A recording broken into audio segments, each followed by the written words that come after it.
खाटू श्याम की जय हो। बाबा खाटू श्याम आप सभी पर कृपा करें, ऐसी शुभकामना आप सभी के लिए करते हुए आइए हम सभी सुनते हैं हारे का सहारा श्याम हमारा। जो सबसे हारा है उसी का सहारा है खाटू श्याम। खाटू श्याम को भगवान श्री कृष्ण के कलयुगी अवतार के रूप में भी माना जाता है। पौराणिक कथा इस प्रकार है। आज भी राजस्थान के सीकर जिले में इनका भव्य दिव्य सुंदर मंदिर है। यहाँ पर जो भी आता है श्रद्धा भक्ति भाव से विश्वास करके बाबा श्याम उसकी समस्त मनोकामनाएं पूर्ण करते हैं और राजा को रंक बनाते हैं। बाबा खाटू श्याम का संबंध महाभारत काल से है। ये पांडु पुत्र भीम के पौत्र हैं। ऐसी कथा है कि खाटू श्याम की अपार शक्ति और क्षमता से प्रभावित होकर भगवान श्री कृष्ण ने इन्हें कलयुग में अपने नाम से पूजे जाने का वरदान दिया था।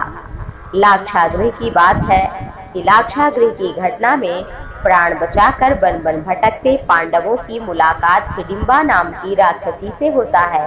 ये भीम को पति रूप में प्राप्त करना चाहती है। माता कुंती की आज्ञा से भीम और हिडिंबा का विवाह हुआ, जिससे घटोत्कच की उत्पत्ति हुई और घटोत्कच का पुत्र बर्बरीक, जो अपने पिता से भी शक्तिशाली और मायावी था। बर्बरीक देवी दुर्गा का उपासक था। देवी की उपासना तपस्या करके देवी ने वरदान के स्वरूप उसे 3 दिव्य बाण दिए, जो अपने लक्ष्य को भेद कर कभी भी खाली हाथ नहीं आता था, लक्ष्य को भेद करके ही आता था और उससे समस्त ब्रह्मांड को नष्ट करने की क्षमता मिल गई थी। इससे बर्बरीक अजेय हो गया। महाभारत के युद्ध के दौरान बर्बरीक युद्ध देखने के इरादे से कुरुक्षेत्र आ रहा था। भगवान श्री कृष्ण जानते थे कि अगर बर्बरीक युद्ध में शामिल हुआ तो परिणाम पांडवों के विरुद्ध होगा और पांडव तो धर्म से युक्त हैं और धर्म से युक्त होने पर अगर उन्हें हार का सामना करना पड़ा तो धर्म की हार होगी।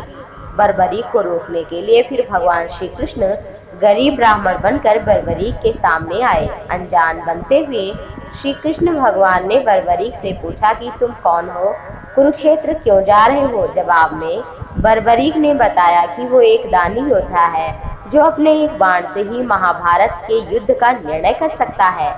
श्री कृष्ण भगवान ने उसकी परीक्षा लेनी चाहिए तो उसने एक बाण चलाया, जिससे पीपल के पेड़ के सारे पत्तों में छेद हो गया, लेकिन एक पत्ता भगवान श्री कृष्ण ने अपने चरण के नीचे दबा लिया था, छुपा लिया था, इसलिए पैर के ऊपर बाण वहां जाकर ठहर गया। श्री कृष्ण ने जब बर्बरीक की क्षमता को देखा तो हैरान हो गए और किसी भी तरह से उसे युद्ध में भाग लेने से रोकना चाहते थे। इसके लिए बर्बरीक से कहा कि तुम बड़े पराक्रमी हो, मुझ गरीब को क्या दान नहीं दोगे। बर्बरीक ने जब दान मांगने को कहा तो भगवान श्री कृष्ण ने बर्बरीक से उनका शीश ही मांग लिया। बर्बरीक समझ गया कि ये कोई ब्राह्मण नहीं है और वास्तविक परिचय देने को कहा। श्री कृष्ण ने अपना वास्तविक परिचय दिया तो बड़ा खुश हो गया कि भगवान ही मुझसे मांग रहे हैं और देना स्वीकार किया। रात भर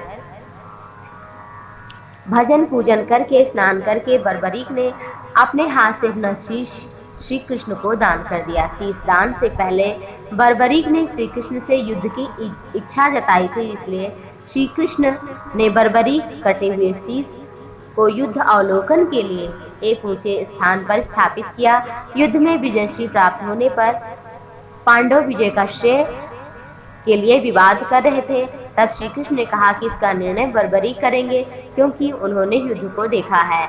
बर्बरीक के शीश ने बताया कि युद्ध में केवल श्री कृष्ण का चक्र ही चल रहा था, जिसे कटे हुए वृक्ष की तरह योद्धा रणभूमि में गिर रहे थे। द्रौपदी महाकाली के रूप में रक्तपान कर रही थी। श्री कृष्ण ने प्रसन्न होकर बर्बरीक के उस कटे सिर को वरदान दिया कि कलयुग में तुम मेरे नाम से श्याम से पूजित होगे। तुम्हारे स्मरण मात्र से ही सारे भक्तों के दुख दूर होंगे, धर्म अर्थ काम और मोक्ष की प्राप्ति होगी।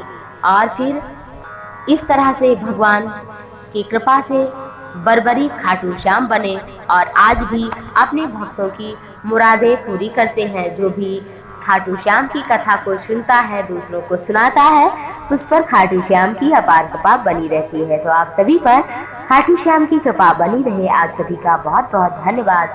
नमस्कार।